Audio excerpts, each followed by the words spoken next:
చరిత్రని న్యూట్రల్గా చూడడము, దేశ రక్షణకు సంబంధించిన వ్యవహారాల్లో రాజకీయాలకు అతీతంగా ఆలోచించాలి అని చెప్పడం మాత్రమే కీ టాక్స్ ఉద్దేశం. Welcome to key talks. Pakistan విషయంలో మోడీ హ్యాండిల్ చేసిన తీరు ఎలా ఉంది? ఇందిరా 71-72 టైంలో బెటర్గా హ్యాండిల్ చేశారా? నిజానికి ఇలాంటి ప్రశ్నే చాలా ఫూలిష్గా అనిపిస్తూ ఉంటుంది. కానీ దేశంలో ప్రధాన మీడియా దగ్గర నుంచి సోషల్ మీడియా వరకు, మేధావులని చెప్పుకునే వాళ్ళ వరకు చాలా మంది ఇలాంటి పోలికలు తేవడానికి కాంగ్రెస్ లాంటి పార్టీ అయితే ఏకంగా పోస్టర్లు, బ్యానర్లు వేయడము, ప్రెస్ మీట్లు పెట్టడం చూస్తూ ఉన్నాం. దేశ సార్వభౌమాధికారము, భద్రత, రక్షణకు సంబంధించిన విషయాల్లో రాజకీయాలు మాట్లాడడం, చేయడం అనేది నిజంగా నిశ్చేష్టపరిచే పరిణామం. ఇంతకీ ఇందిరా హ్యాండిల్ చేసిన పరిస్థితులు ఎలా ఉన్నాయి, ఇప్పుడు మోడీ వ్యవహరిస్తున్న తీరు ఎలా ఉంది, డీటెయిల్డ్ గా చూద్దాం. This is key talks for you.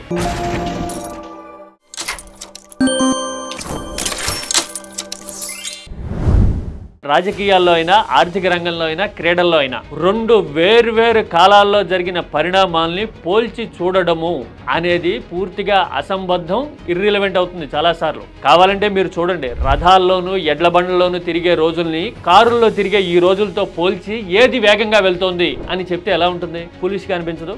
Indira జమానాని Modi హయాంతో పోల్చి చూడడం కూడా ఒక రకంగా ఇలాంటిదే. ఇందిర పాకిస్తాన్ని 2 ముక్కలు చేశారు అంటూ వీరోచిత ప్రకటనలు చేస్తున్నారు కదా కొంతమంది. ఇలాంటి వాళ్ళు 1971 వరకు చరిత్ర తెలిస్తే, జాగ్రఫీ మీద అవగాహన ఉంటే ఇట్టే అర్థమైపోతుంది. బంగ్లాదేశ్ ఇక్కడ ఉంటుంది, పాకిస్తాన్ ఇక్కడ ఉంటుంది. ఈ రెండు కలిపి ఒక దేశం. అసలు ప్రపంచంలో ఎక్కడన్నా చూసి ఉంటామా? కొరియాలు విడిపోవడం చూసాము, ఉభయ కొరియాలు అతుక్కనే ఉంటాయి. సింగపూర్, మలేషియా విడిపోవడం చూసాము, రెండు దగ్గరగానే ఉంటాయి. కానీ పాకిస్తాన్, బంగ్లాదేశ్ విషయంలో మాత్రం ఇలాంటి సామీప్యత, సారూప్యత లేనే లేదు. అందుకోసం విభజన అనేది చాలా సులభమైపోయింది. పాకిస్తాన్ని బంగ్లాదేశ్తో విడగొట్టడం కంటే కూడా ఇప్పుడు బెలూచిస్తాన్ని పాకిస్తాన్తో విడగొట్టడం అనేది చాలా ఛాలెంజింగ్. అంటే అప్పటి పరిస్థితులకి ఇప్పటికీ పోలిక లేనే లేదు. ఇక అసలు జడ్జే చేయాలి, పొలిటికల్ వర్డిక్ట్ ఇచ్చేయాలి అనుకున్నారనుకోండి, పరిణామాల్ని న్యూట్రల్ గా చూడాల్సి ఉంటుంది.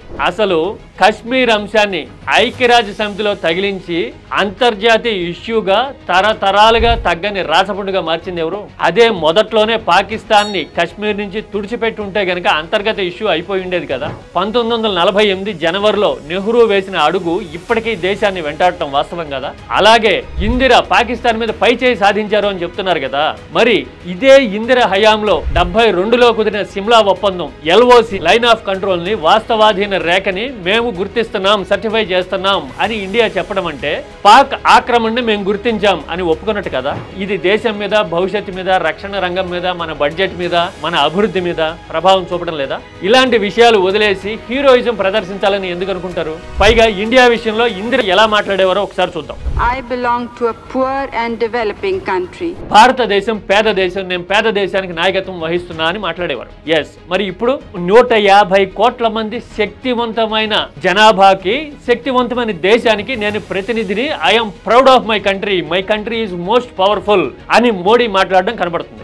आज भारत दुनिया की 3rd लार्जेस्ट इकोनॉमी बनने की तरफ. ఎందుకు అంటే ఇప్పుడు ఇండియా పరిస్థితి వేరు, ఇప్పుడు ఇండియా డెవలప్మెంట్ వేరు, ఇప్పుడు ఇండియా ప్రోగ్రెస్ వేరు, ఇప్పుడు ఇండియా ప్రాస్పెరిటీ వేరు. అందుకోసమే కాల్పుల విరమణ తర్వాత 16 లక్షల కోట్లు స్టాక్ మార్కెట్ లాభపడడం కనబడింది. అలాగే స్టెబిలిటీ వస్తున్న సంకేతాలు కనిపించినాయి కాబట్టే బంగారం రేటు అమాంతం 3000కు పైగా ఒకే రోజు తగ్గడాన్ని చూసాం. అంటే ఇప్పుడు ఇండియా లాంటి టాప్ 4-5 ర్యాంకుల్లో ఉన్న దేశానికి ప్రాస్పెరిటీ అనేది, సంపద అనేది, జనం అనేవాళ్ళు చాలా ముఖ్యం. బహుశా మోడీ కానీ, కేంద్ర ప్రభుత్వం కానీ నిర్ణయం తీసుకోవడంలో ప్రభావం చూపించిన మోస్ట్ ఇన్ఫ్లుయెన్షియల్ ఫ్యాక్టర్స్ ఇవే. సోషల్ మీడియాలో ఉంది, సెల్ఫ్ జడ్జిమెంట్లు ఎన్నైనా ఇవ్వచ్చు, కానీ 150 కోట్ల మంది భవిష్యత్తును దృష్టిలో పెట్టుకుని నిర్ణయం తీసుకునేవాడికే ఒక రేంజ్ ఉంటుంది, ఒక స్థాయి ఉంటుంది, చరిత్రలో స్థానం ఉంటుంది.